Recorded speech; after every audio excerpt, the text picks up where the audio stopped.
Então, Êxodo capítulo 1, versículo 9 diz assim: Ele disse ao seu povo: Eis que o povo dos filhos de Israel é mais numeroso e mais forte do que nós. Eia, usemos de astúcia para com ele, para que não se multiplique, e seja o caso que, vindo guerra, ele se ajunte com os nossos inimigos, peleje contra nós e saia da terra. Por favor, deixe a sua Bíblia aberta nesse texto. Curve a sua cabeça, eu quero orar por você.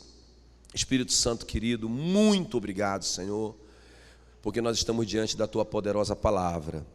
E eu quero tomar posse da tua promessa, que diz que nenhuma palavra que sai da tua boca volta vazia. Eu tomo posse da tua palavra que diz que, assim como a chuva desce e não torna antes de cumprir o propósito dela, que é umidificar a terra, a tua palavra diz que assim é a palavra de Deus. Ela não volta para o Senhor vazia, sem antes cumprir o seu propósito. Então, Senhor, que essa palavra hoje cumpra o propósito dela nos nossos corações, que ela nos desafie, que ela fale no nosso coração a vontade do Senhor para a igreja, que ela nos leve a realmente nos posicionarmos como crentes no Senhor. Em nome de Jesus, nós oramos nessa noite, clamamos que o Senhor nos esconda com a tua presença. Queremos estar, como diz o Salmo 91, debaixo das suas asas, escondidos no Senhor, para que nada se perca, nenhuma dessas sementes sejam desperdiçadas hoje à noite, em nome de Jesus. Amém e amém.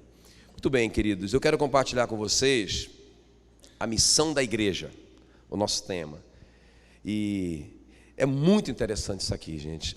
Essa semana Deus falou muito no meu coração sobre esse texto, porque assim, deixa eu te explicar aqui. Esse faraó é um faraó mau, né, que se levantou e não conhecia José, porque vocês lembram que o José levou toda a família para o Egito, e eles prosperaram muito e se multiplicaram muito no Egito, né? Inclusive levou o Jacó, levou todos os irmãos, 70 e poucas pessoas, e virou uma nação. Israel virou uma nação dentro do Egito, e o José era o segundo homem do Egito, não é? Ele caiu na graça do rei, do faraó, e coisa mais linda. Mas só que a Bíblia diz então que morreu, não é? Aquele faraó que era amigo do José, e um novo faraó que veio, irmãos, ele odiava o povo de Deus ali no Egito, não é? Então ele começou a se preocupar com o crescimento do povo de Deus ali no Egito. Então ele reúne todo mundo e ele fala isso aqui. Só que veja bem, interessante, porque a gente sabe que o Egito é um tipo bíblico do mundo, não é? Todo mundo sabe disso. O apóstolo Paulo fala isso, que a saída do Egito representa a saída do mundo, a nossa salvação, não é? Então, se o Egito representa o mundo, o líder do Egito, não é? Faraó representa Satanás. A Bíblia diz que Satanás é o príncipe deste mundo, não é? Então, esse mundo, essa parte negra, as trevas, quem governa é Satanás. Ele não tem acesso à luz, porque Jesus é o príncipe da luz. Amém, queridos? Mas o que está na escuridão, o que está em trevas, está sob a jurisdição desse príncipe, que é Satanás. Então, acho que isso não tem nenhum problema para ninguém, que Faraó aqui é um tipo bíblico de Satanás. Então, quando eu li esse texto, gente, meu Deus, porque Satanás ele quer impedir três coisas aqui. Ele tá muito preocupado com três coisas aqui. E quando eu li esse texto, eu disse: então essas são as coisas mais importantes para a igreja. Aleluia, né? Ele é burro, né? Ele vai falar um negócio desse, que ele está preocupado com essas três coisas, que isso não pode acontecer, não é? Vamos unir as nossas forças para impedir essas três coisas. O povo de Israel não pode ter essas três coisas.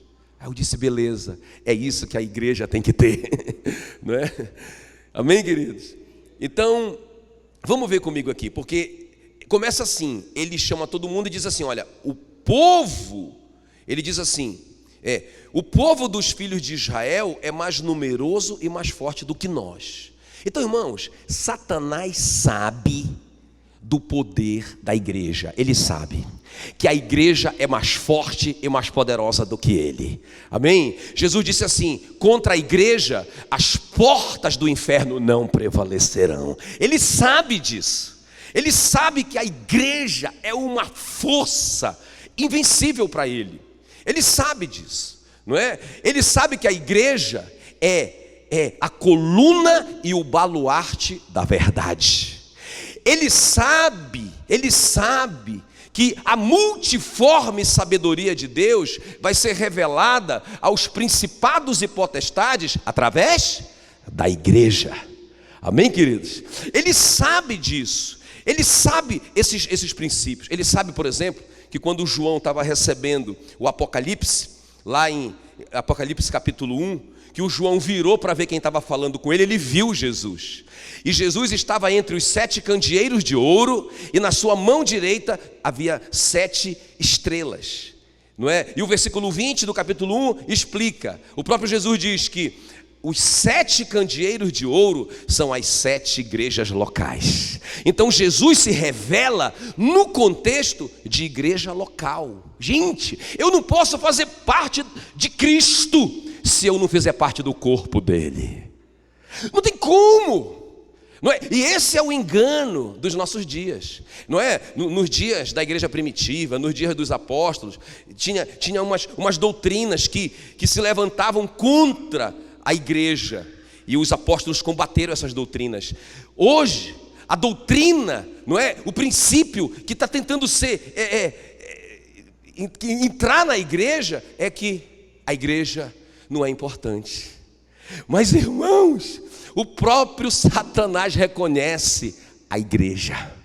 Então, muita gente, eu tenho ficado alarmado. Quantas pessoas dizem, eu não preciso de igreja, não.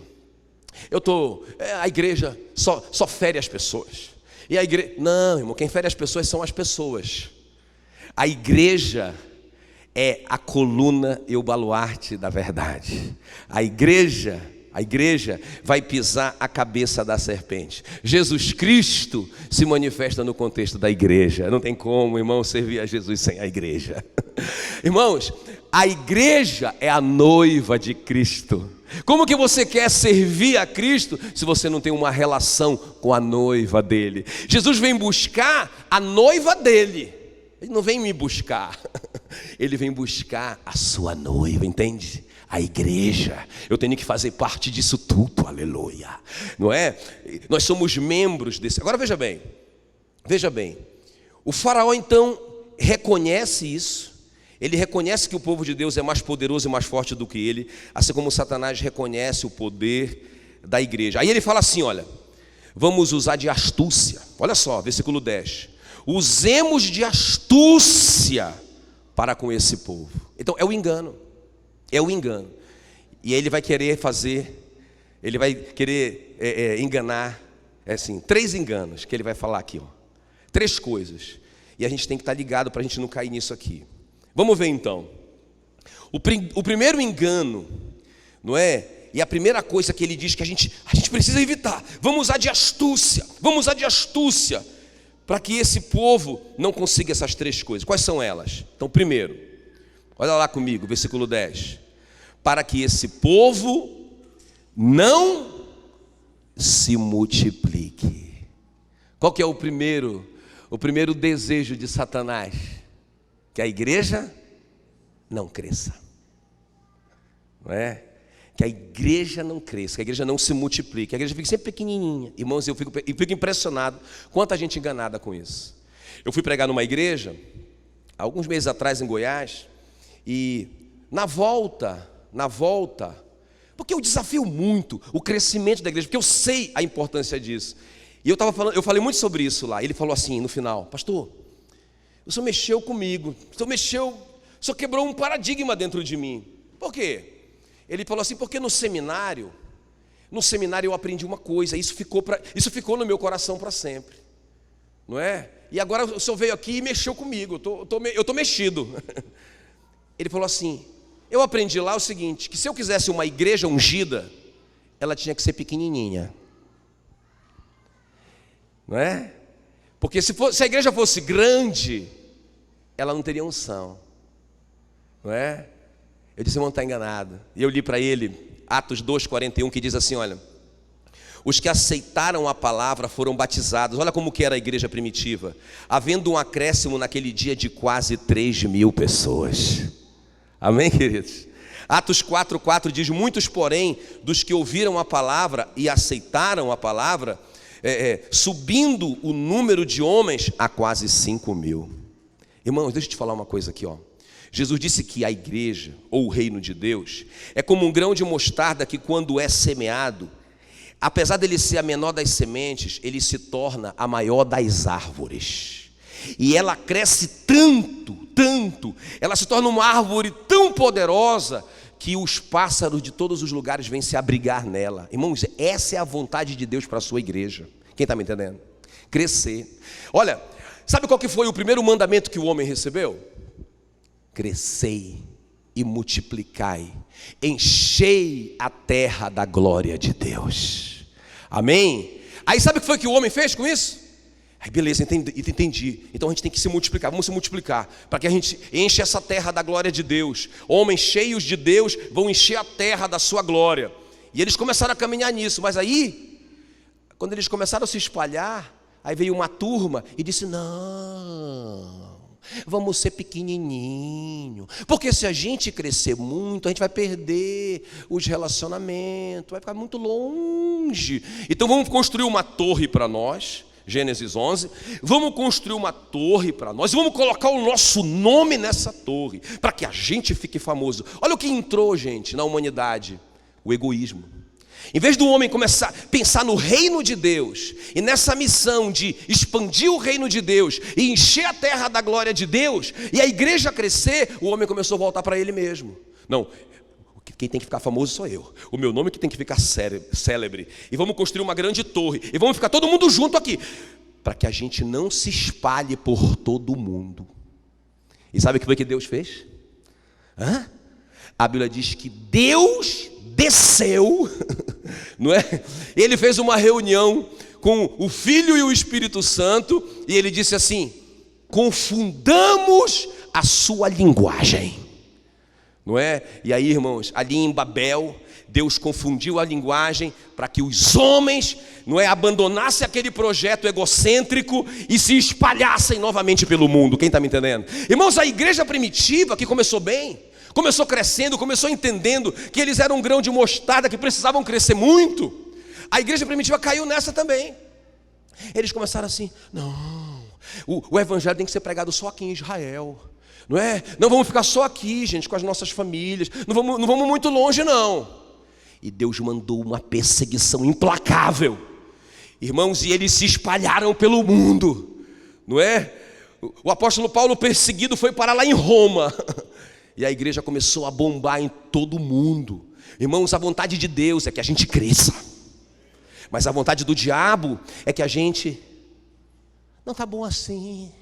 Importante que a gente tenha a nossa igrejinha, e a gente fica todo mundo no domingo arrumadinho, cheirosinho, para ouvir uma palavrinha. Não, irmão, sabe, é tão gostoso quando eu vou lá em Gurupi, não é? Que a gente já se expandiu para lá, aleluia. A gente já cresceu para lá.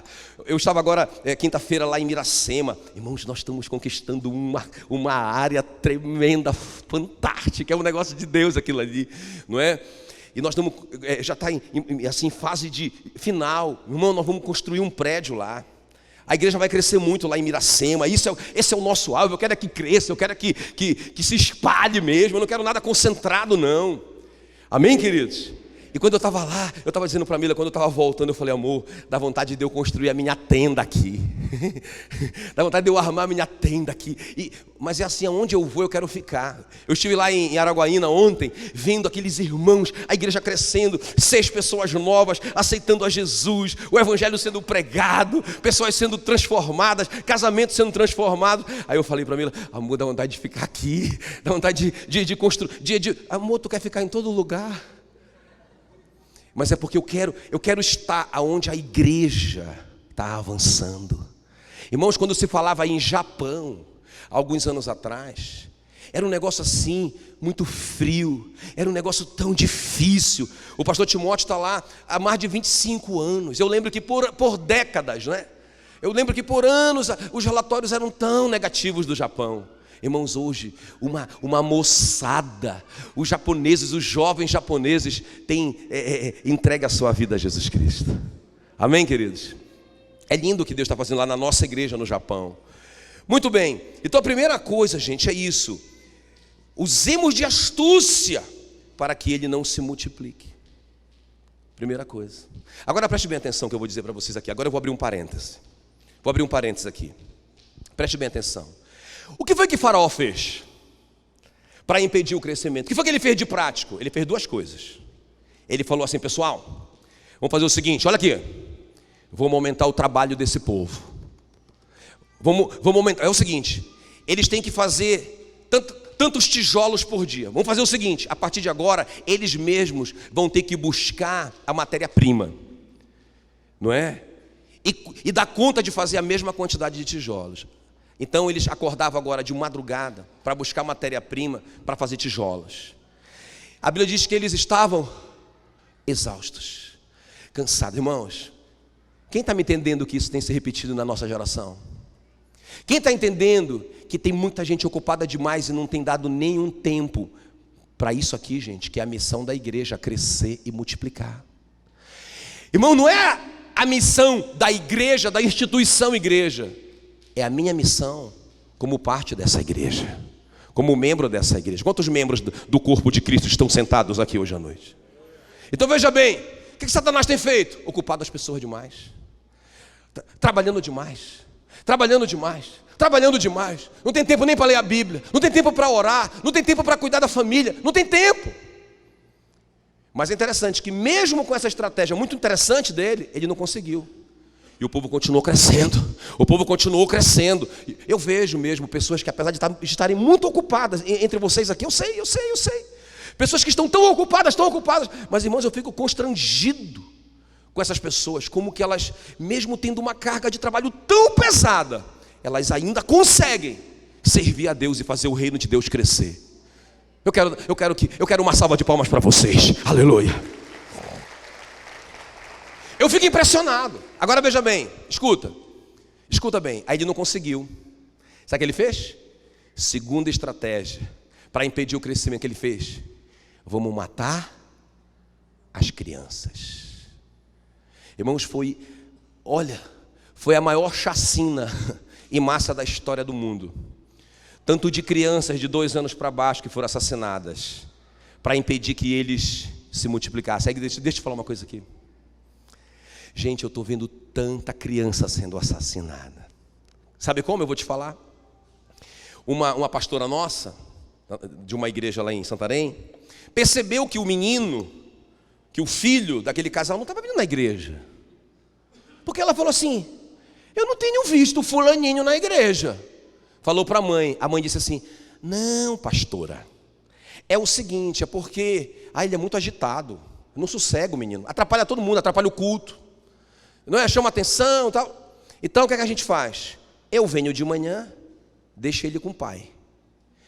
O pai vem à noite, deixa ele comigo. É assim que Satanás está matando essa geração. Meu Deus do céu, que tragédia, que tragédia. Irmãos, aleluia, glória a Deus. Sai fora, Satanás, quer me derrubar aí? Preste bem atenção. Irmãos, existe uma janela que chama-se janela 414, que é uma janela que o mundo já descobriu, que os maiores esportistas foram formados nessa idade, de 4 a 14 anos. O Islã tem investido milhares de dólares nessa geração. O menino com 12 anos decora todo o Alcorão, que é um pouquinho menor do que o Novo Testamento. Pensa bem, irmãos, que tempo que nós estamos investindo nessa geração. Sabe, eu vejo uma dificuldade, irmãos, eu vejo, sabe o quê? Nas nossas células às vezes. Isso aqui, é uma mensagem que nós damos. Por exemplo, Você tem uma célula ali e tem umas crianças ali. Elas são entretidas bem ali do lado, não é? Enquanto que as pessoas importantes da célula se reúnem, são os adultos. Eles são os importantes. Os meninos são entretidos ali. Mas quando a gente fala assim, não, gente, nós também temos células só de criança. Quando não tiver a sua célula, leve essa criança para ser edificada numa célula só de criança. Ah, não, pastor, muito trabalho. Sair de casa para levar uma criança para a célula e depois voltar para buscar essa criança. Satanás está matando essa geração. Quem está me entendendo? Gente, eles são tão importantes para nós, tão importantes, né? Eu posso te dar o meu testemunho de que, irmãos, eu investi a minha vida inteira nos meus filhos. Nunca foi difícil para mim atravessar a cidade de ponta a ponta para levar os meus filhos para a célula, para levar os meus filhos para reuniões, para os programas deles. Irmãos, meus filhos são apaixonados por Jesus e pela igreja. Eles amam Jesus e a igreja. Amém? Irmão, deixa eu te falar uma coisa, eles estão vendo o que nós estamos fazendo. Eles estão amando o que nós estamos amando. Não é? Eu achei tão interessante que a Duda, né, a neta do Jacques, falou para o Jacques assim, vô, a gente quer fazer um culto. Só as crianças. Estavam brincando, eles estavam brincando de igreja. Irmão, criança só brinca com o que é importante para eles. Quando você vê uma criança brincar, o outro lá vestiu a roupa do super-homem, meu irmão, e foi lá na janela da casa, subiu na janela, acredita, brincando de super-homem. Quando você vê uma criança brincando de igreja, é porque ela está levando a sério. Irmãos, e aí eles reuniram lá as crianças e a Duda passou as tarefas para todo mundo, não é? Um trazia o lanche, o outro trazia, eles estão vendo, um trazia a descontração e a Duda trouxe a palavra. Foi aquela palavra que ela disse que na multiplicação dos pães, a primeira coisa que Jesus fez com os 5 pãezinhos e 2 peixinhos foi agradecer. E quando a gente agradece, o milagre acontece. O Jacques ouviu isso e disse, meu Deus, isso é uma revelação. As crianças estão trazendo revelação. Ele pregou essa palavra aqui no domingo à noite, que as crianças ensinaram para ele. Meu irmão, acorde. Tem uma geração tão importante para Deus na sua casa. Quando eu vejo essas crianças aqui, gente, olha, eu senti tanta falta hoje do meu guitarrista. Ele fica aqui, irmãos, ele viaja, ele fica se olhando aqui, ele fica, meu irmão. Eu olhei para o lado hoje, cadê meu guitarrista? Eles estão dançando para Jesus, eles estão servindo o Senhor. Deixa vir as criancinhas, meu irmão. Eles são crianças, o que você quer? Que a criança fique lá.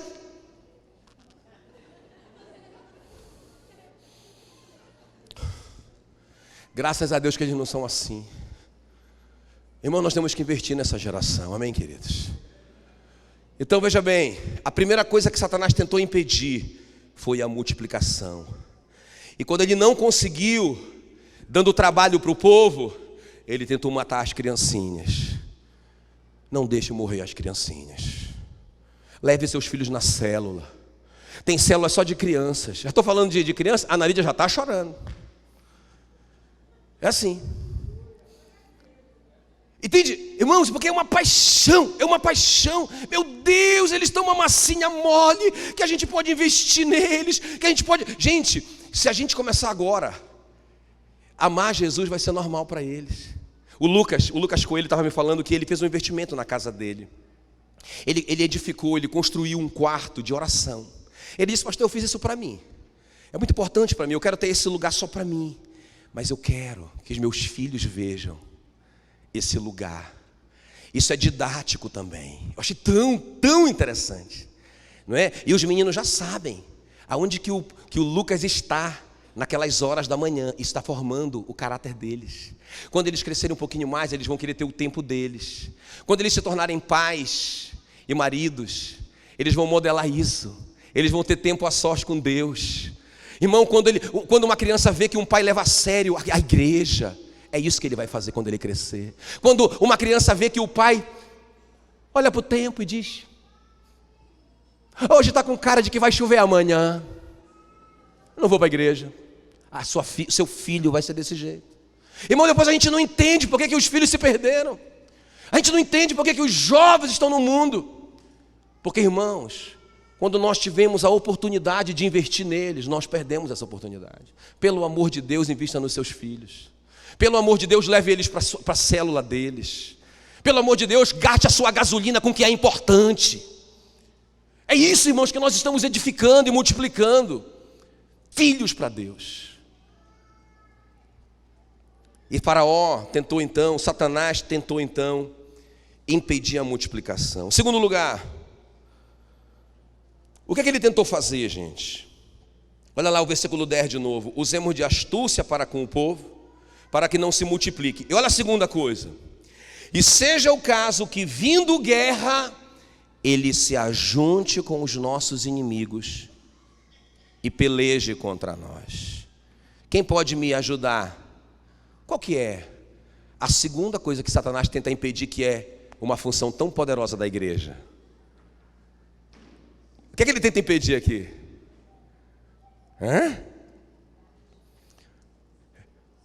Olha, o que é que ele está tentando impedir? Que o povo, primeiro que o povo cresça, mas depois que o povo se ajunte com os inimigos dele. Então, deixa eu perguntar uma coisa aqui. Quantos inimigos de Satanás estão aqui hoje à noite? Deixa eu ver. Então, meu irmão, se eu me juntar com você, nós somos um perigo. Qual que é a estratégia de Satanás? Divisão. É por isso, irmão, que a Bíblia ela fala tanto sobre unidade, não é? Olha, Jesus disse que a casa dividida acabará em ruína, o reino dividido não prosperará. Não é? Quão bom e agradável viverem unidos os irmãos, porque ali o Senhor ordena a sua vida e a sua bênção para sempre. Olha só que coisa. Olha só, irmãos queridos, presta bem atenção aqui, ó. Irmãos, Satanás não quer a unidade. Começa na família. Não é? Como eu disse no começo, quantos casais que não oram mais juntos? Não é? O marido está para um lado, querendo comprar a Ferrari dele, beleza. E a mulher está sonhando com uma casa nova. Aí, se a gente pudesse ver, né, aquela nuvenzinha na cabeça, você veria uma Ferrari e uma casa. Ela ora pela casa todo dia, ele ora pela Ferrari todo dia. Irmãos, eles não entendem porque eles passam a vida inteira buscando um sonho que não se realiza. Eles não estão juntos nisso. O apóstolo Paulo disse assim, olha, gente, perdoem uns aos outros, mantenham a unidade entre vocês, para que Satanás não encontre vantagem sobre vocês. Então, irmãos, a unidade é uma arma contra Satanás. O próprio apóstolo Paulo diz assim, olha, gente, falem a mesma coisa. Vocês querem vencer? Falem a mesma coisa, pensem a mesma coisa e tenham o mesmo parecer. Então, quando eu começo a sentar com a minha família, não é? Pensa uma célula que é um purê de batata. Uma célula que não é só um saco de batata que se reúne toda quarta-feira, mas uma célula que tem relacionamento durante a semana, que ora um pelo outro durante a semana, não é? Uma célula que tem um projeto, não é? Um projeto, e ora por esse projeto. Gente, é uma célula que está fazendo diferença na terra. Quem está me entendendo? Amém? Então veja bem, olha a tentativa do diabo, é dividir. Por isso que eu li no começo, 1 põe em fuga 1000, 2 põe em fuga 10.000. Não é? Então, se a gente começar a se unir, a gente vai ser mais poderoso. Então, o que é que eu tenho visto? Não é? Nessa geração, muita divisão, muita briguinha por bobagem. O irmão vive magoado, vive ofendido. Ninguém me ama, ninguém me quer. O tempo todo, gente, o tempo todo, em vez dele se unir, em vez dele entender que Satanás está o tempo todo querendo dividir a gente, em vez dele se unir para a gente ser mais forte, mais poderoso e conquistar um reino para Cristo, ele está lá, todo ofendido, vive ofendido, é o irmão ofendido. O irmão, qual é o nome do irmão? O irmão ofendido. Então veja bem, qual que é então, irmãos, a segunda missão da igreja? Diga, unidade. Unidade. Não é? É muito importante, gente. Olha como que o perdão e a unidade são mais poderosos do que a guerra, do que a força do braço. Lembra quando os sírios tentaram matar o Eliseu? Aí eles cercaram o Eliseu no monte. E aí o Eliseu orou assim: Senhor, fere-os de cegueira. Eles ficaram cegos. Aí o Eliseu desceu do monte e falou: quem que vocês procuram? Procuramos o profeta Eliseu, não é? Porque Deus revelava para o profeta Eliseu as estratégias do rei da Síria para pegar o rei de Israel. E o profeta Eliseu denunciava então, pelas visões ele denunciava: não vá por aqui nem por ali, tem uma armadilha para você. E o rei da Síria mandou matar o Eliseu. Aí então o Eliseu falou: vocês querem pegar o Eliseu? O próprio Eliseu falando isso. Então vem cá, eu vou levar vocês lá. Aí ele leva, não é, os soldados da Síria para o meio de Samaria. Está todo mundo com a sua arma lá. Aí o Eliseu ora: Senhor, abre os olhos deles. Quando eles abrem os olhos, eles estão no meio do exército de Israel. Aí o rei de Israel ficou machão. Aí ele falou assim: deixa eu matar todo mundo agora, a espada. O Eliseu disse: você mata os seus prisioneiros. Esses aqui são os meus prisioneiros. E eu quero que vocês sirvam para os meus prisioneiros um banquete. Irmãos, ninguém entendeu nada. E o rei mandou servir um banquete para os inimigos que perseguiram Israel por 400 anos. E quando eles terminaram de comer, o Eliseu disse: quer sobremesa? E aí, irmão, deu sobremesa. Quer mais alguma coisa? Não. Então pode ir embora. E manda um beijo e um abraço para o rei da Síria. Irmão, ninguém entendeu Eliseu. A Bíblia diz que não houve mais guerra entre Israel e Síria, porque a unidade e o perdão é muito mais poderoso do que a força do braço. Irmão, experimenta restaurar o seu relacionamento com a sua esposa. Experimenta deixar de ser orgulhoso. Experimenta perdoar. Experimenta sofrer o dano no relacionamento. O apóstolo Paulo diz: olha, o só haver contenda entre vocês é completa derrota. Por que vocês não sofrem o dano?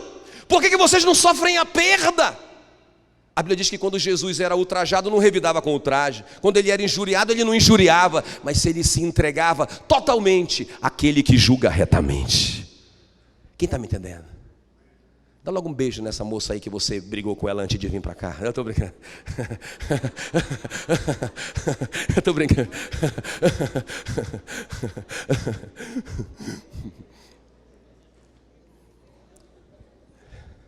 Então, irmãos, qual que é a segunda estratégia do diabo?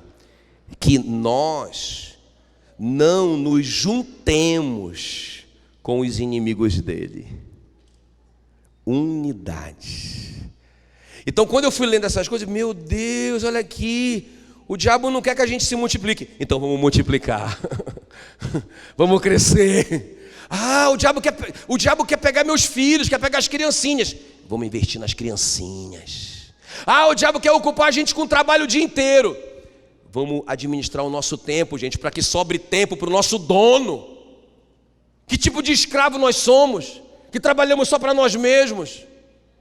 Nós somos um escravo, gente, que fomos comprados com o sangue de Jesus. Tem que ter muito tempo para o nosso dono também. Amém, queridos? E terceiro e último lugar para a gente orar. Olha só. Vamos a de astúcia, versículo 10, para com esse povo, para que não se multiplique. E seja o caso que, vindo guerra, se ajunte com os nossos inimigos, peleje contra nós. Olha o terceiro: e saia da terra. Deixa eu explicar para vocês o que é sair da terra. O que é sair do Egito? Uma pergunta: o que é sair do Egito?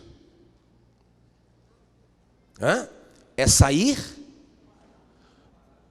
do mundo. E o que é sair do mundo, gente?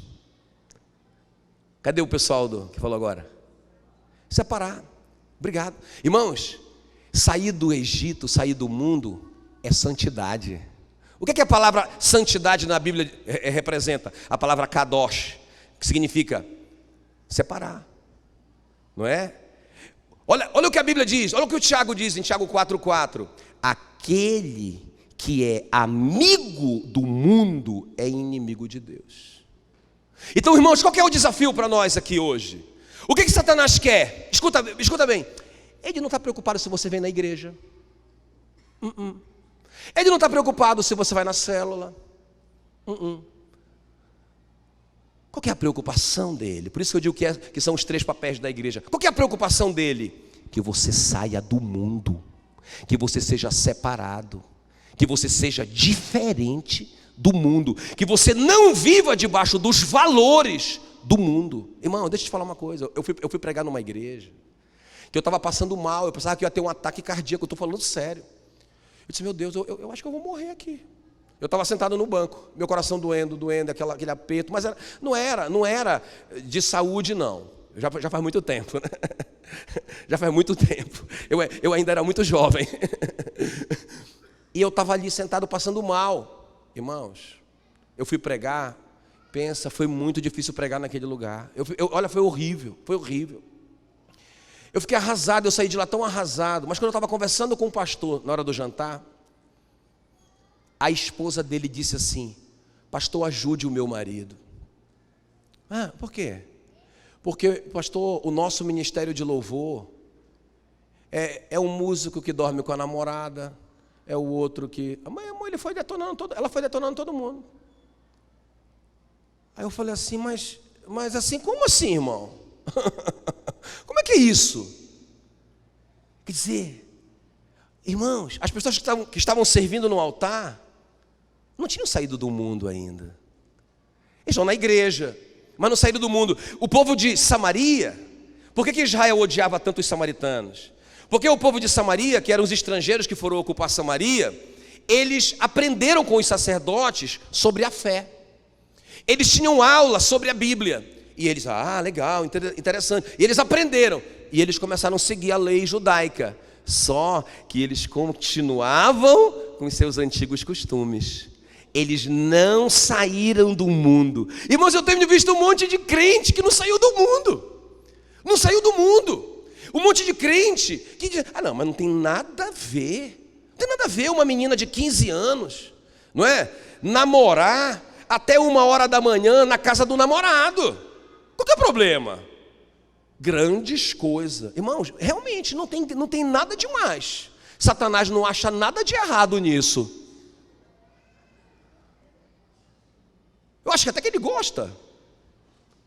Mas, irmãos, isso não tem nada a ver com a palavra de Deus. Porque a Bíblia diz que nós temos que fugir não só do mal, mas de toda a aparência do mal. Amém, queridos? Então, veja bem, nós precisamos tomar uma decisão, gente. Nós temos que sair do mundo. Não é? Sair dos valores do mundo. O que é bom para o mundo, não é bom para Deus. Porque Deus é inimigo do mundo. Está escrito. Está escrito. Amém, queridos? Então o que é sair? O que Satanás não queria? Que eles saíssem. Que eles saíssem. Irmãos, a Bíblia diz que o Senhor nos tirou do império das trevas e nos transportou para o reino do seu Filho amado. Então deixa eu te falar uma coisa. O que é sair do mundo, pastor? Irmãos, um dia eu fiz essa ilustração aqui, né? Como se aqui fosse o reino da luz. E lá fora, quer ver, dar uma olhada lá para a janela, ó, olha lá para as janelas. Lá fora, como se fosse o reino das trevas. Não é? Jesus nos transportou de lá, através da sua cruz, da sua morte, para cá. Satanás não pode entrar aqui. Quem está comigo aqui? Ele não pode. Não pode entrar na luz. Mas a Bíblia diz, e Jesus disse, que ele é o príncipe das trevas. Ele está lá, gente, e está reinando sobre este mundo tenebroso. Está escrito, ele está reinando, ele é o rei, ele é o príncipe. Lá nas trevas ele tem autoridade. Então quando eu, que sou da luz, estou na luz, Irmãos, Satanás não pode me tocar, mas quando eu começo a querer dar uma voltinha lá na escuridão, lá ele é o príncipe, lá ele é o príncipe, lá ele governa, lá ele tem autoridade mesmo. Foi Jesus que disse. Aí ele me pega lá. Então, meu irmão, o que está escondido na minha vida, o que está em trevas na minha vida, está sob a jurisdição de Satanás. Como é que eu faço, pastor? Meu irmão, sai de lá. Mas como assim? Confessa o que está em trevas na sua vida. Confessa o que está escondido, o que está oculto. Isso que é sair. Confessa. Ah, mas pastor, se eu confessar e alguém contar. Não é para contar. Mas, meu irmão, se esse é o preço para você sair das trevas, você não paga? Eu pago. Não é? Eu não quero que a minha vida seja falada para todo mundo, eu não quero. Eu confio muito no meu pastor, no pastor Genildo, quando eu confesso os meus pecados para ele. Eu confio muito nele. Mas se ele contar, eu ainda vou preferir confessar. Porque eu vou preferir a luz do que a escuridão. Quem está me entendendo? O que é sair? Irmão, sair é separar. Sair é andar na contramão do mundo. Não é? A questão não é se a pessoa acha que é radical demais, que não sei o que lá, que está perdendo a liberdade. Gente, olha qual que é a especialidade de Satanás. A gente está falando todas essas palavras, né? Inclusive aqui de novo, Satanás querendo enganar o povo de Deus, para não se multiplicar, para não se unir e para não sair. Fica aqui no Egito. Aqui vocês têm comida boa, aqui vocês têm tudo. Não precisa sair. Ele chegou a negociar com Moisés. Quando ele viu o Egito todo destruído pelas pragas, ele falou assim para Moisés: tá bom, beleza, Moisés, tá bom, pode sair só os homens. Vão lá adorar o Deus de vocês, só os homens. Deixa as mulheres e as crianças e os animais de vocês aqui no Egito. O Moisés disse assim: olha, Faraó, nem uma unha vai ficar aqui. Porque, irmão, Satanás é assim. Beleza, pode ir lá, Marcão, servir a Deus. Pode ir lá servir a Deus. Mas deixa teu filho aqui comigo. Deixa tua esposa aqui comigo. Quando ele viu que não ia dar, sabe o que ele fez? Ele chamou Moisés de novo, porque ele mais pragas ainda. Ele falou assim: Moisés, tudo bem. Pode ir as mulheres também. Pode ir as crianças também. Pode ir a família. Mas deixa aqui os animais. Olha como que Satanás é sujo e quer negociar com você. Ele não quer que você saia do mundo, gente. Olha só. O Moisés disse assim: deixa eu explicar uma coisa aqui, Faraó. Eu tenho que levar os animais, sabe por quê? Porque nós temos que ter dinheiro para sacrificar para Deus. Eu acho linda essa resposta. Nós temos que ter animais para nós sacrificarmos para o nosso Deus. Então Deus quer que a sua vida financeira seja liberta, para que você invista no reino de Deus. Quem está me entendendo? Beleza. Aí ele falou assim, o Moisés falou para ele: e tem mais uma coisa. Além de nós levarmos os nossos animais, nossas mulheres e nossos filhos e todos os homens, você vai ter que restituir o que você nos roubou.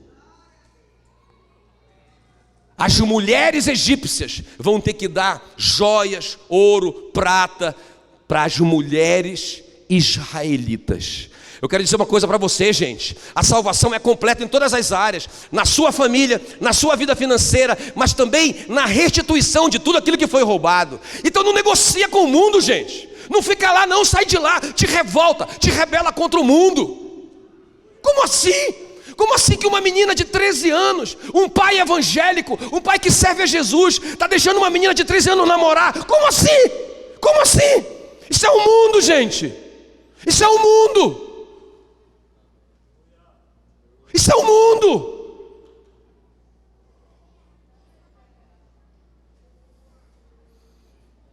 Desculpa, gente.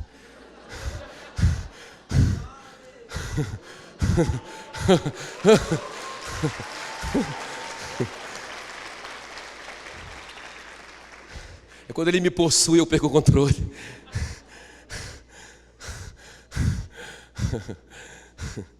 Entende? Eu amo vocês. Mas nós temos que sair do mundo. O que é de Deus é de Deus, gente. E o que é do diabo é do diabo. Não é? Eu estava falando para aquele pastor, eu disse: querido, meu querido pastor. Meu querido pastor. o que você está fazendo é muito sério. Eu disse para ele, olha, deixa eu te falar uma coisa, meu querido. Isso vai afetar a sua liderança. Ele disse, como assim vai afetar a minha liderança? Eu disse, lembra do Eli? O Eli era um cara jóia, um homem de Deus. Você não vê nada na Bíblia contra o Eli, nada. Mas, por que ele caiu da cadeira? O Eli estava sentado no trono do sumo sacerdote, na cadeira sacerdotal. Quando ele ouviu a notícia que a Arca da Aliança tinha sido roubada, quebrou o pé da cadeira, irmãos. Ele caiu e morreu, quebrou o pescoço, uma loucura, Deus matou o Eli. Mas por quê? Qual foi o pecado do Eli? Por que ele perdeu a liderança de 40 anos sobre Israel? Porque ele permitiu que os filhos dele estivessem ministrando como sacerdotes, tendo relação sexual com as irmãzinhas da igreja e roubando as ofertas da casa do Senhor. Irmãos, ele perdeu a liderança. Então veja bem, eu falei, pastorzão, isso vai comprometer sua liderança. Se o senhor deixar esses rapazes aí ministrando na igreja com a mão suja. E outra, eles estão modelando para os jovens da igreja que esse é o padrão da igreja. Aí ele falou, olha a pergunta dele para mim, mas se eu fizer isso, como que vai ter o louvor domingo? Irmão, cante lá o Senhor. Vai lá cantar o Senhor. Mas eu não sei cantar. Manda sua esposa cantar. Ela não sabe também. Coloca o CD da Ana Paula para rolar. Mas eu não sei mexer com som. Irmão, é só apertar o botão. Tira esses caras daí. Tira esses caras daí. Eu falei para ele, olha, a única batalha que Israel perdeu foi quando o Acã, que era um líder, estava com a mão suja, escondendo coisas do mundo. Babilônia representa o mundo também na Bíblia. E o Acã roubou uma capa babilônica durante a guerra e escondeu na bagagem dele. A ordem do Josué era que não podia tocar em nada que era de Jericó, nada. Tudo estava contaminado, era para eles queimarem tudo, era a ordem. O Acã se apaixonou pelo mundo e foi lá e pegou a capa e guardou. E quando Israel foi para a guerra, Israel perdeu a guerra. O Josué não entendeu nada, ele disse, Senhor, tu falaste que aonde eu pisasse a planta do meu pé, o Senhor me daria. Como que eu perdi essa guerra? Deus falou para ele, Josué, levanta daí, Israel pecou. Vocês perderam a força da conquista. Vocês não têm força contra os inimigos de vocês. Vocês têm que tirar o pecado do meio do povo. Tem que separar. Kadosh. Tem que separar. Então o Josué deu a chance para todo mundo, pessoal. Reuniu toda a nação, pessoal. Nós perdemos essa batalha porque alguém roubou, alguém pecou. Quem foi? Foi a chance. Deus sempre vai nos dar chance, gente. Sempre Ele vai nos dar chance. Sempre Ele quer que a gente tome iniciativa de sair das trevas para a luz. Mas todo mundo ficou lá caladinho. O Acã disse, nunca que eu vou ser descoberto aqui.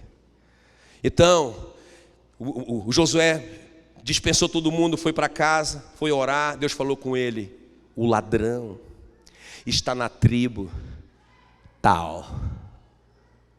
Deus poderia dizer logo, foi o Acã. Deus não faz isso.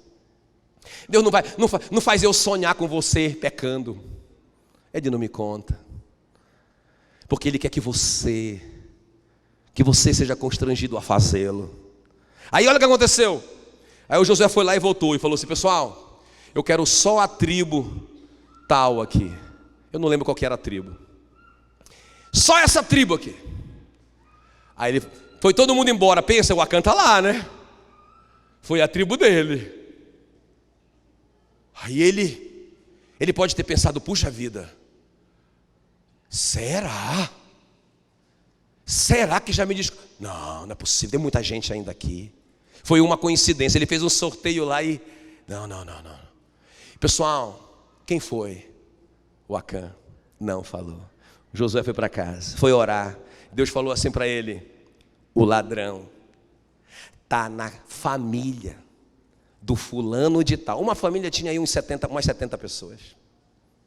Pensa, não era hora do cara dizer, fui eu que roubei. E é por minha causa que Israel está fracassando diante dos seus inimigos. Fui eu. É eu que amo o mundo mais do que a Jesus. Irmãos, ele foi para a reunião dos 70. Olha a cara de pau do cara.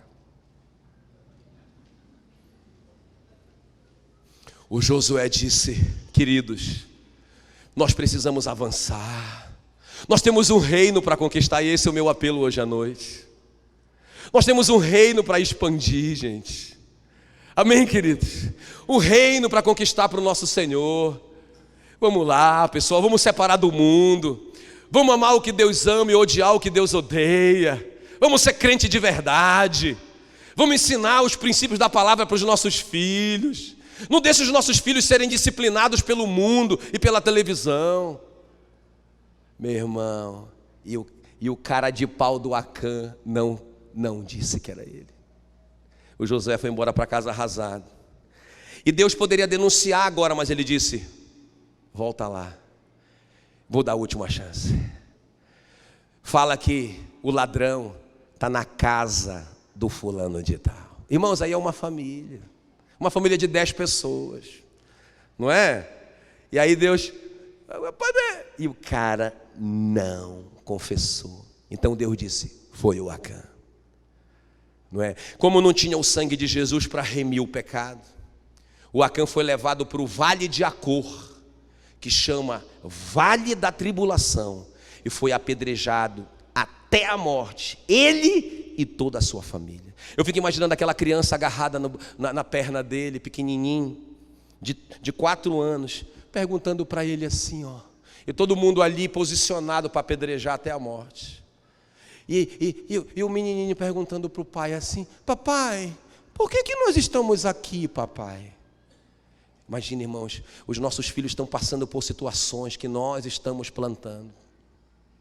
Eles vão sofrer essa dor, esse castigo, não é? Vão ser apedrejados até a morte, por causa da irresponsabilidade do cara, que era um oficial do exército do Senhor. Aí, papaizinho, por que esses homens estão com a pedra na mão, papaizinho? Eu imagino que ali o Acã já estava chorando, não é? E aí, papaizinho, eu estou com medo, papaizinho, eu estou com medo. Parece que está todo mundo com raiva da gente, da nossa família, papaizinho. Meu irmão, que tragédia. Não dá vontade de chorar? Aquelas crianças, aquela esposa, todo mundo sofreu o dano. É por isso que a Bíblia diz, gente, olha, quem adultera está fora de si, só mesmo quem quer se arruinar que faz tal coisa, não é? Então, gente, nós precisamos tomar uma posição hoje à noite. Sair do mundo. Amém, queridos? A gente não pode se demorar mais. Porque eu fico pensando quando... Deixa eu terminar com isso aqui. Quando o Ló chegou... O Ló, pensa o missionário Ló. Lindo missionário Ló. Foi o primeiro missionário. O segundo, né? Porque o primeiro foi o Abraão. Pensa num cara apaixonado por Deus, o Ló. O Abraão disse: Ló, meu sobrinho, Deus me chamou. Ele disse que tem uma terra que mana leite e mel. Eu queria convidar você para ir comigo nessa aventura de fé. Mas aonde é, tio? Não sei. O senhor tem GPS?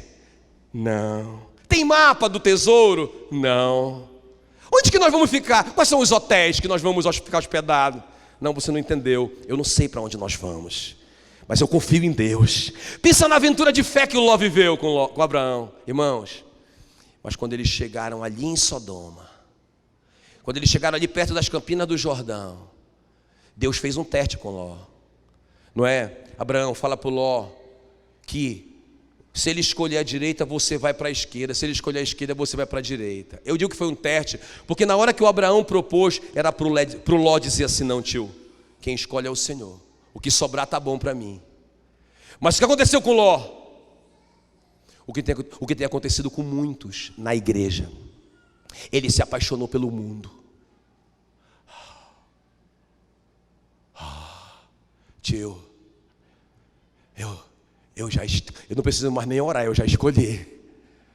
O senhor pode ficar para lá, eu vou ficar para cá mesmo.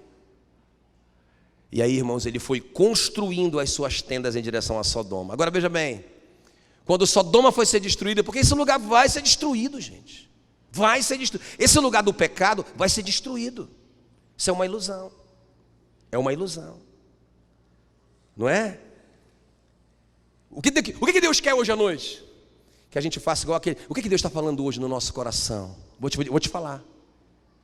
Hoje de manhã, quando eu estava orando, quando terminou essa palavra, que eu fechei os meus olhos para orar, eu vi aquela cena daquele menino trazendo os 5 pãezinhos e os 2 peixinhos.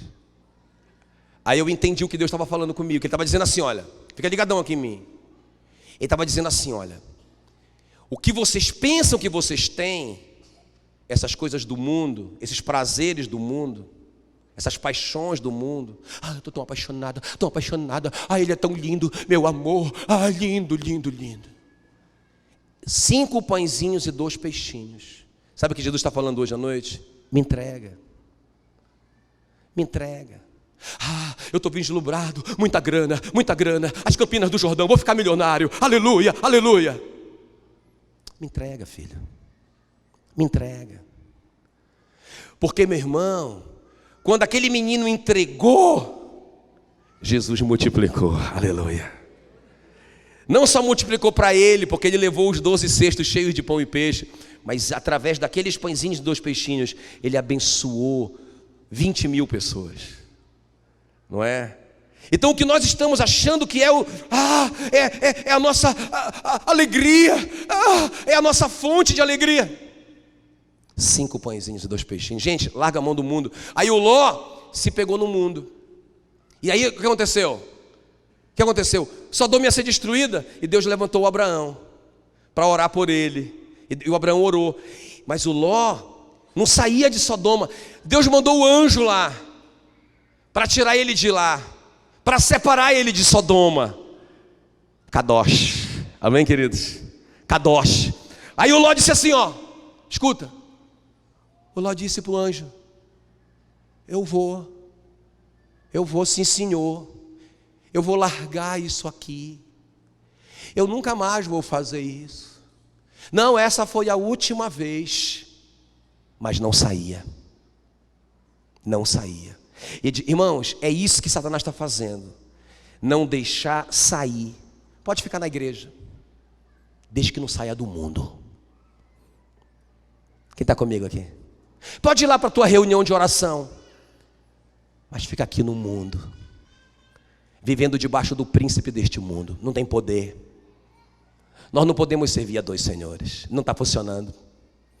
Aí depois você diz assim, peraí, eu sou um dizimista, eu vou na igreja, eu sou um crente, as coisas não estão acontecendo.